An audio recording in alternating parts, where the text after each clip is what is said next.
Mesdames et messieurs, bonsoir, bienvenue dans notre émission Écoféminisme. Aujourd'hui, on va avoir une invitée de taille, mais cette invitée va parler en anglais, donc on va commencer notre émission en anglais. Ladies and gentlemen, welcome to our TV show Ecofeminism with a very high-level speaker guest. She's young, but she's very motivated. She's multicultural, and she is also a woman who is advocating peace. She is also advocating gender equality, and she's also a social entrepreneur. Welcome, Sana Al-Fawaz. Thank you so much for the invitation. It's such a pleasure to be among you here. The pleasure is ours. Thank you for coming to Brussels. Let us remind our TV followers that Sana comes from Paris right away, and she has meetings here in Brussels. So we guess that we are very lucky to have you here today in our TV show. Thank you so much. Thank you. So just a small introduction. Who is Sana Al-Fawaz? So my name is Sana Al-Fawaz, as you said. I'm a social entrepreneur, woman advocate, and public speaker and trainer for Queen's Leaders Initiative. It is an initiative by Queen Elizabeth. Yes, exactly. Okay. So, and recently I launched my own organization, which is Womanpreneur, where we're focusing on supporting women entrepreneurs from the Middle East and North Africa to set up their businesses, but also to bring a new aspect to the business, which is social impact. So we help them to grow their businesses and achieve a kind of social change in their communities by supporting other women. So maybe we beautiful. Should more about that through the questions of the interview. Absolutely. So as you know, this show is concentrated on women initiatives and concentrated on women who are investing in climate change, fighting against climate change, but also women who are advocating the fight against the climate change, the environment, and supporting initiatives such that. So how would you, explain to us women initiative from the Maghreb, the MENA region, and Middle East? Okay. So yes, definitely, this is like very relevant question that you just mentioned, which is how to support sustainable development and how to tackle the climate change issues. And basically, through our initiative, we are tackling and targeting innovative projects that are led by women from the region. And as you know, economy is like a very important tool that we should focus on that could sustain our development. And today we need to focus on what we call social business, and that include green business also. And green economy. Exactly. So that's why for us, during our initiative, every year we make sure that we select this kind of project which are concentrating on sustainable development, including green projects. And for the moment, we just launched our applications for the program, and we during our selection, we are selecting 10 women who are working from different projects and who are working from different field areas, and one of the projects need to concentrate on green initiatives. Okay. So that's when it comes to the fight against climate change and environmental issue. And through that process, we are going to support the woman who is going to concentrate her project on that level, and to make sure to link her to the right partners and the right networks to make sure that her initiative is not only going to be established but also to be supported by local and national authorities. As you know, it's very new concept in the region, and we don't get enough support for such kind of projects. Okay, absolutely. I was going also to ask you about climate awareness. Yeah. How is climate awareness in the Maghreb and the MENA region? Because we are speaking about green business, which is very developed in Europe, in America, even in Asia, but in Africa we have a lot of difficulties. We have Morocco starting with the solar energy, but apart from Morocco, we have other countries like Cotonou also starting with green business, but still this initiative is really, very, very rare. So how would you, encourage people and governments to adopt a green business and a green economy? That's true. Basically Africa is, as we all know, it's the continent that hasn't really contributed in a way, in practical way, to the climate change, but it's the continent that's suffering the most. Yeah. And basically to bring our attention to this subject is very relevant and very important for our sustainable development. But somehow what I noticed through my modest experience back home and also in other countries in Africa, as I was vice president for Moroccan youth climate movement back then when I was in Morocco, I noticed that the young people, they are focusing on other issues. They don't see climate change or environment as priority issues for them, because they're more concentrating about getting a job, for education and health issues. So it is not visible that climate change is the core issue of what's happening, but somehow it is, because climate change is related to economy, and if you don't have a good economy, you cannot get a job, and if you don't get a job, you might be jobless, and then you don't get enough access to opportunities. So it is all related somehow, but because there is like lack of political will to make sure that citizens are aware about the importance of climate change and the environment issues. So we hear that through a lot of speeches of our leaders back home, where they try to blame other factors about the climate change and try to let the citizens think about other things instead of focusing on the consequences of climate change.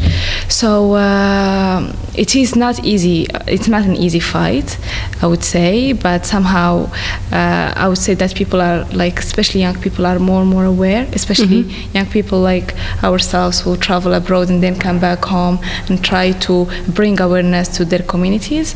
So it is somehow at this level of awareness, but awareness alone is not enough. We need actions, and actions are going to only really insert it through decision makers. That's why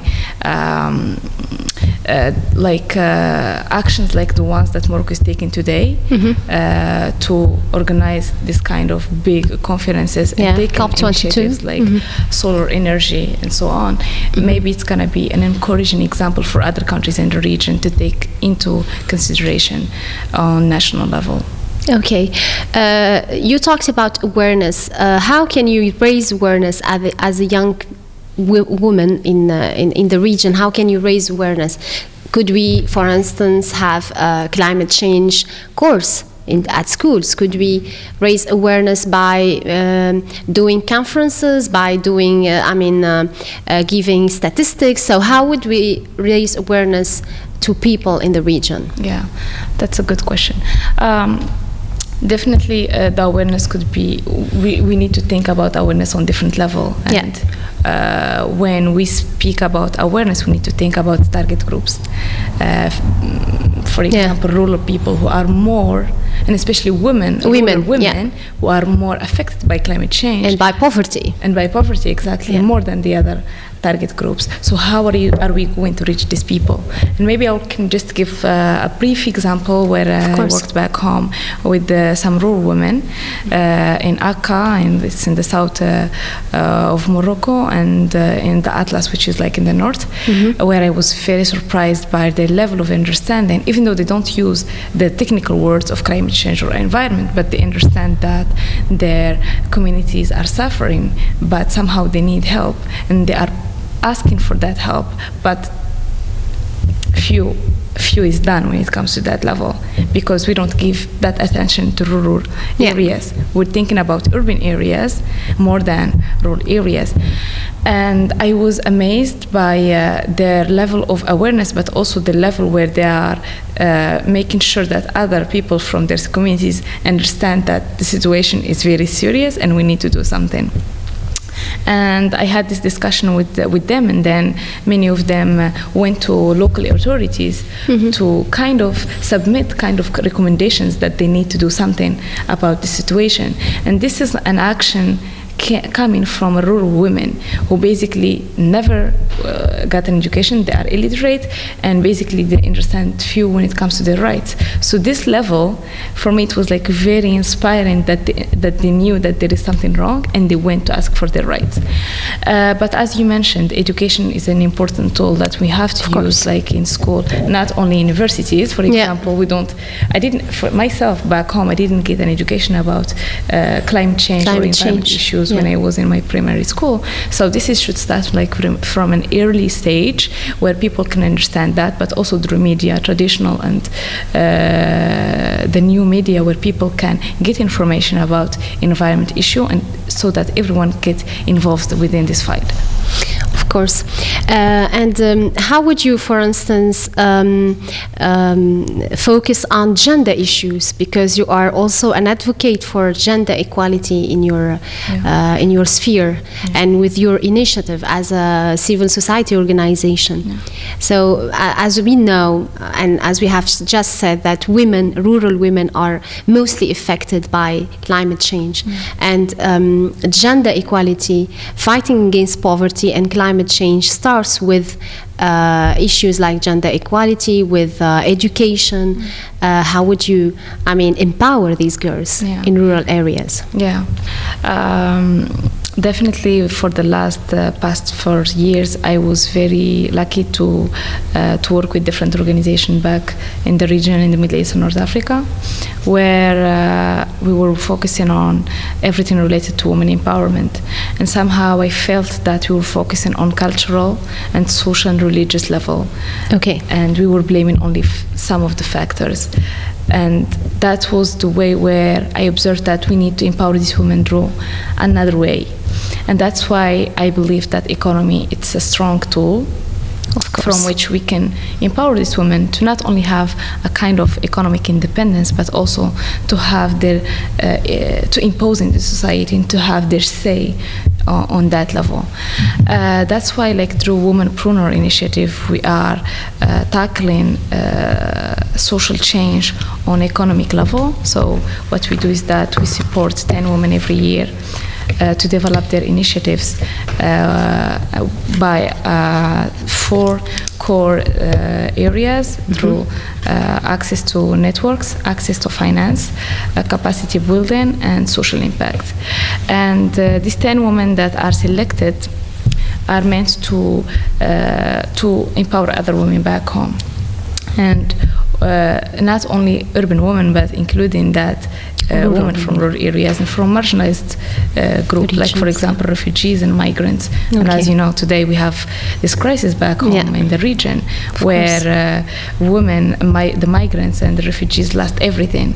And through this initiative, we really hope that we can reach them in a way that they can set themselves back. And that's why for us it is important that we target and tackle all different groups of women in the region. And basically because when I grew up back home in Morocco, I noticed and I witnessed that women, they are like contributing in economy in a way that is not organized, because many of them, they work in informal market, if you want to say. Yeah. And they are social entrepreneurs in a way that they are looking somehow to have an income, but also they're helping other women. And for me, it was like very encouraging example that I grew up with, that I felt that I need somehow, in some way, to reach it and to make it something more organized for other people for other women to learn from and to support other women. And so we are really excited to select the 10 women by the end of October, and we hope so. And we hope that we will have women that are more concentrated on women from marginalized groups. Okay, so So you were speaking about 4 years earlier, in Morocco, and 4 years earlier we had the Arab Spring, and what happened after 2011, and what happened in the region, in Tunisia, in Egypt, and how did you leave this Arab Spring, and how would you compare Arab Spring and post-Arab Spring and the situation of women in the region? Somehow I don't call it Arab Spring. Yeah. I call it as I call it. I wrote an article before about it, and I call it. I saw that on your youth blog, which is very empowering. Yes, I call it like revolution of dignity and democracy and devotion. It is a revolution of dignity in certain countries. Maybe it could not, achieve its main goal, but at least it's dignity, as you said. Yeah. I mean, definitely, when the revolution happened, we were all amazed, I imagine. It was a very historical moment for all of us that we witnessed. And somehow, many of us, especially young people, we hoped that things were going to be better after the revolution, and we felt like that's going to be a new way to live in democratic countries, which was not practically the case after the revolution. Yes, but somehow, change takes time. I mean, look at other countries in Europe, France, or in other countries. It took them years in order to have or the United States have their independence. Yes. Yeah, exactly. So it takes time, but somehow in the region, the condition and the history behind these countries are very different, and somehow revolution. I'm not saying that it was not organized, but it was like very inspiring, and of course, like especially with young people. Yeah, young people and women. But somehow we didn't have the plans after the revolution. Yeah. What are we going to do next? Concentration was only to shut down the dictators. But what was the plan B? That's the issue. Okay. And because, for example, in Egypt, let's not take the example of Tunisia because it was an exception somehow. Yeah. But if we take the example of Egypt for example, Syria. Or Syria, or Libya, also. You spoke about that in European development days. Yes, exactly. So these countries, especially, they had a different kind of regime where the political regimes there, they made sure that they have their loyal military people who are going to work for them, and at the same time they made sure that there will be no other political party organized enough to take the lead. And that was the issue. And we saw that in Egypt with Morsi, and we saw that in Libya, and we saw that in Syria. Where Syria it was even worse because Bashar al-Assad is still there. So that's the issue with the revolution. It was not planned in a way that after the revolution, after shutting down these dictators, what are we going to do next? And that was the question that we didn't think about before. Yeah. And what is the role of women, young women just like you, and women bloggers, for instance, doing their job by sensitizing people through, and we already know that mass media and especially social media played an important role, especially in creating the revolution, and young people were using this mass media to sensitize people and to transmit second by second what is happening during the revolution. Yeah, it was very interesting, at the beginning of the revolution, where we saw women taking the lead on the streets. Yeah. And that was very amazing. Especially in the Arab world, Especially, so women were saying no, enough, and they are taking the lead on the streets. And somehow, myself, I was this is the biggest moment for us women to live. And I thought, well, so now maybe we will have more leadership after the revolution. But somehow it was not the case. We saw that women were dragged down after the revolution, and the situation was even worse than before. But somehow the women, as you mentioned, many bloggers, many journalists continued their fight through online activism. Yeah. Because they were, in many cases, they were raped, they were assaulted on the streets. And as I am sure you know the example of the girl with the blue bra, who went on the street just like revolting against the Morsi regime, where she was assaulted and humiliated in front of many people. So somehow sexual harassment as a means of subjugating women. Exactly. Yes, and making them more like inactive on the political sphere level. Yes. So as you mentioned and you described it perfectly, is that women continue their fight through online activism, which is still now the case. But somehow many of them have been killed, have been raped, have been harassed, and I think that should the international community should take into consideration to voice the voices of these women that are fighting for the rights of their communities, but somehow they are shutting down on every level. And a lot of them fled the country, which was the case of Muna Tahawi, but and she's like coming back again. She was like harassed, and even Nawal Saadawi, because she had movies when she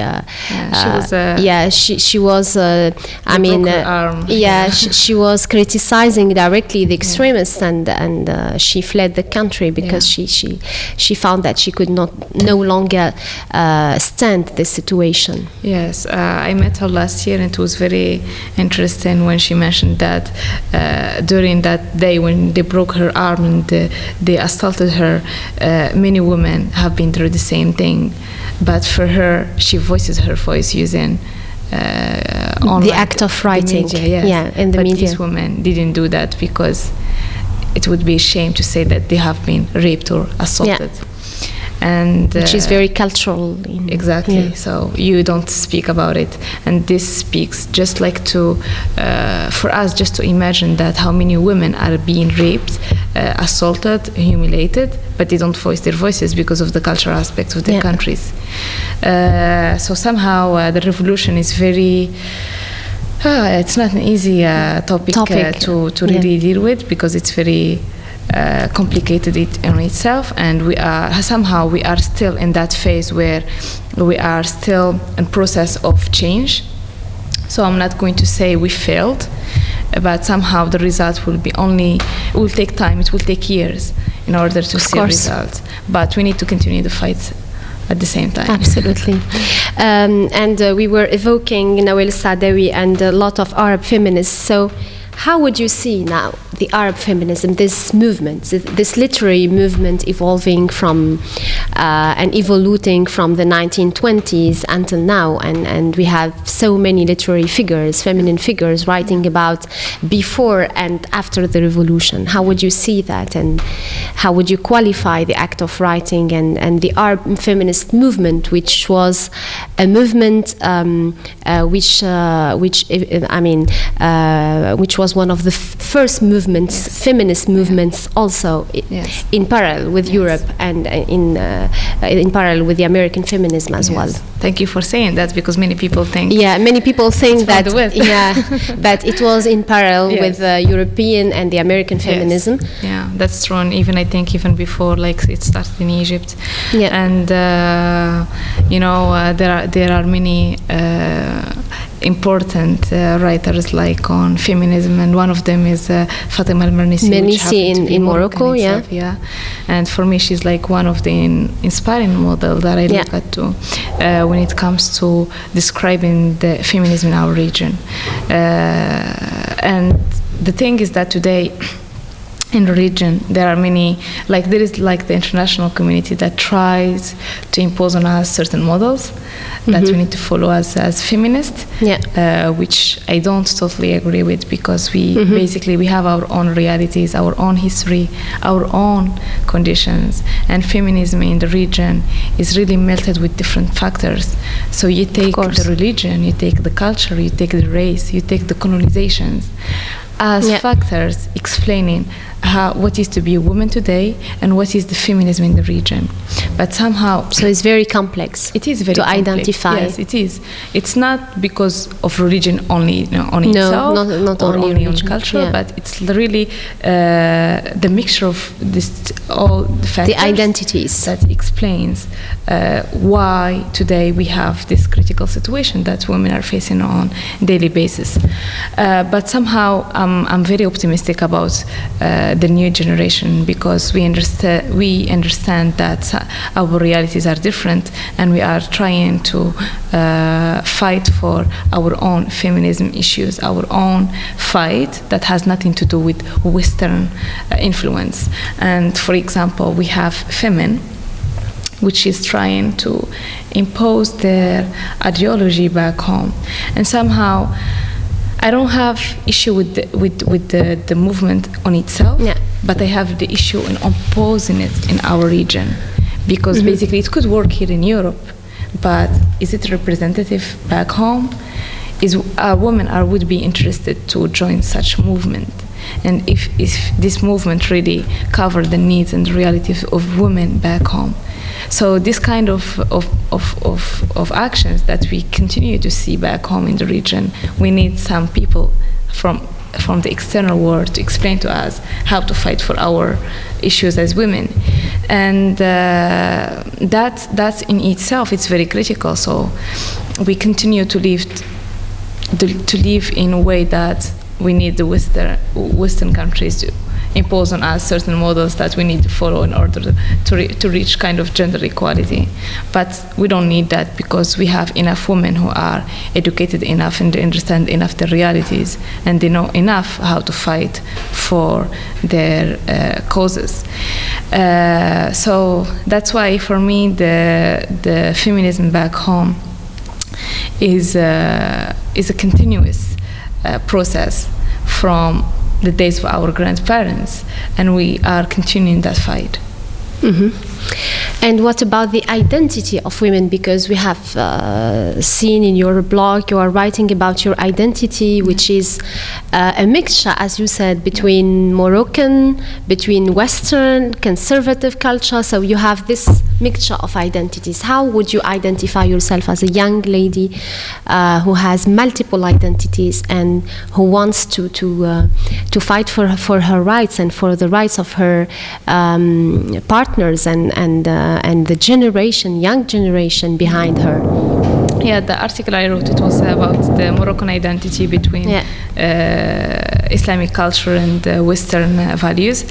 I definitely see myself as a global citizen, but somehow because I traveled a lot and I've seen the world from different perspectives, and being a diaspora myself, I witnessed the both worlds, my home country Morocco and here in Europe. So I definitely have a home everywhere, as I say every time. And you are advocating for gender equality and for climate change, fighting against climate change. So for everyone. Yeah. Exactly. So you need to be a global citizen. Yes, yes, exactly. Somehow, I mean, home is always special. You know, if you feel your heart beats only back home, but I feel that we need to be more speaking like one voice and not divided, because if you say I am this and I am this, you are already given that you are this and we are this, so there is already division. And that's what makes complexity between people when they see you as the other. So that's why for me, I see myself as a global citizen, and I see myself everywhere where I need to fight for social and justice. So for me, I have that concept that I think thanks to my travels that I developed that. I think that also millennials, this generation, young generation, are seeing themselves as migrants everywhere. We are migrants everywhere, and we have multiple identities, and we are living in a global world, and we have interests internet and we have multiple connections, so people start to think that identity is a very complex term, which needs to be revisited, and also which needs to be identified according to the person, him or herself. And as you said, because of your experience as a young lady who tries to advocate for social justice, you are seeing yourself as a global citizen. But can you, for instance, speak about your experience as a person advocating for peace and being with high-level speakers? What is your impact and what is your feeling when you feel we saw that you have a very high panels with very high level speakers and you are influencing these people? How would you feel when you are equally important as these high level speakers? Thank you so much. You're welcome. Yes, I feel that every time when I had the chance to speak in high-level panel, I feel the responsibility to voice the voiceless. So Absolutely. it is my responsibility to make sure that I cover the voices of other people who couldn't be there and couldn't take part of that panel. And that's my responsibility as young and as woman advocate. I don't know what is the impact on that, because at the end of the day there are agendas set, and many of actors, they work according to that agenda, and I'm not sure how the youth voice is really impacting, but I know that it brings awareness, and I know it makes people to think on the other perspective as young people who are leading the present and the future of their generation. So for me, every time I make sure that I cover enough the needs and the voice of the people, and I feel it's like a big responsibility, and every time I speak I make sure that I highlighted everything accordingly. And for me it's the most amazing thing to do, but at the same time it's a heavy responsibility that you make sure that you voice the voices of everyone and that it is described enough the situation of young people. Okay, and do you meet these young people, suffering every day, looking for a better job, looking for a better education, looking for a better future? Do you meet these people? Do you try to speak with them? Do you try to, to transfer their wishes to the high-level politicians that you meet, everywhere you go in your panels? Yeah, definitely I do meet these people and I work on the ground. And somehow that's very important. That's very important, and somehow through that work on the ground that I kind of collect their voices and their recommendations, and I make sure that I am the tool that transforms those needs and those voices and those recommendations. And yes, I worked with different organizations like in the MENA and also in sub-Saharan countries, where the situation was very critical, especially among young people, where our generation in Africa and in the Middle East are more educated compared to their parents, but somehow they don't have jobs and they don't have opportunities enough to live their life just like any normal young person. So I make sure that I highlighted every situation, and I take on every situation level I take the recommendations that should be tackled and should be discussed during these panels. And also I took part on different, before preparing the Sustainable Development Agenda.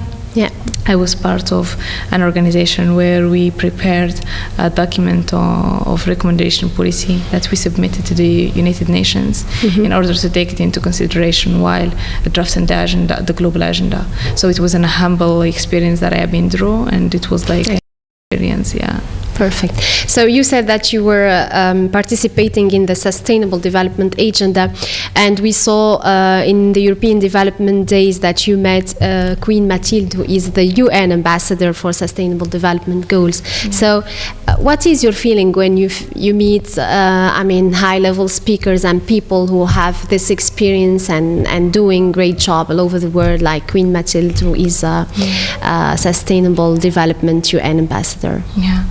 It is amazing to meet these people, and at the same time, the only thing I think of, because you have like few minutes with these high mega people, and you need to make sure that you send a message, and that's the message I think of, and the message that should describe the situation on a certain level. And I always focus on women and young people. So I make sure that every time when I meet these people, to make sure to bring their attention to what's happening there, and that their help is very important. Okay. Would you like to, for instance, to share your experience with these high-level speakers, or through your panel, or would you like just to, in a few minutes, just to highlight the difficulties, or, how would you share this experience? Just in a few minutes, or you'd like to write an article and write it on your blog and say, okay, I shared my experience with this high-level speaker, and I told him or her about the difficulties that I went through when I went to Africa or the Middle East or whatsoever. So how I share your experience with them, with the high-level people. I try to bring as much as possible personal perspective. I think that's a very somehow a story, yes. A story, like storytelling. Somehow storytelling, more attractive, and that's like a routine and normal academic speech. I try to bring the personal perspective of my travels and of even my personal life. So you don't focus on an academic speech. No, you focus on storytelling more. Storytelling. You think that is more powerful than any academic speech? I think for me as a young person, it is more bringing the real story of the real image, what's happening on the ground. So basically this kind of stories describe what's happening, because you've seen it, you've witnessed it, and you're describing it.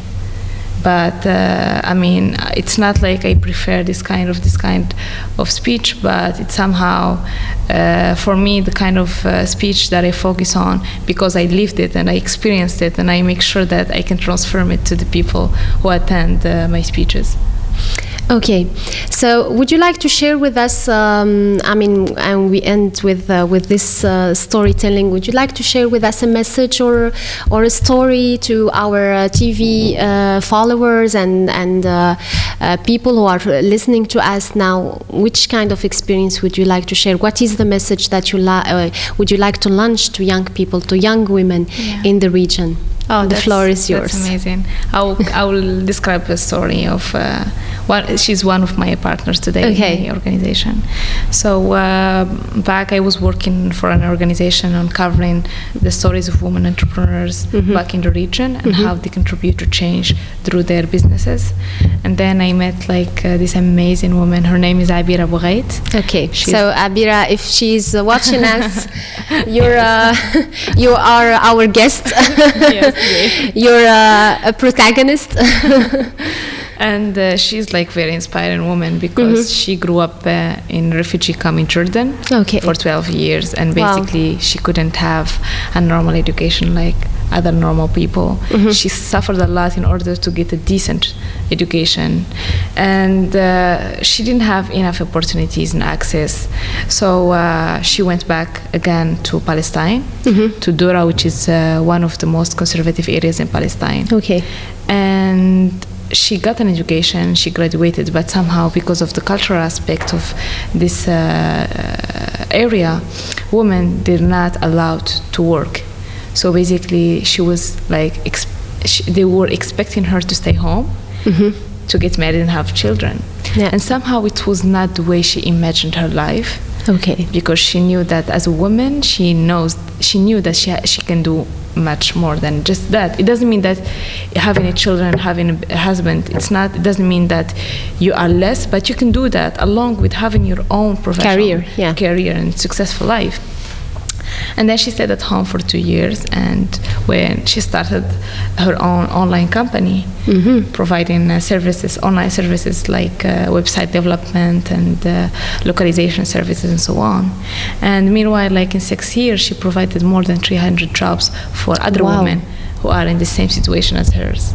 For me, it was a very inspiring example. Absolutely. That women, they can contribute to change in very critical situations as herself, because she has been like through her own life, she has been like in she started from scratch. Yes, I mean, she has been a refugee. It was for her a long fight in order to get an education, and then a long fight to get like her own economic independence. But somehow she knew that women can do much more, and that's why she supported other women like herself, and to get a decent job, but at the same time to have their, like, to impose on society.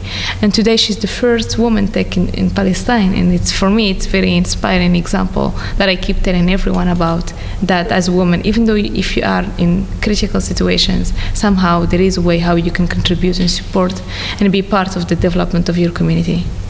Excellent. Thank you very much. I think that we have to end up with this very positive note, very positive message, and keep on fighting for young people, for women. Thank you for coming to our TV show. We are very honored to have you, and we are very inspired to have young women like you. Thank you so much. We wish you good luck with your women initiative, and we hope to see you soon here in Brussels. Thank you so much. Ladies and gentlemen, thank you for following us, and see you next week with Ecofeminism.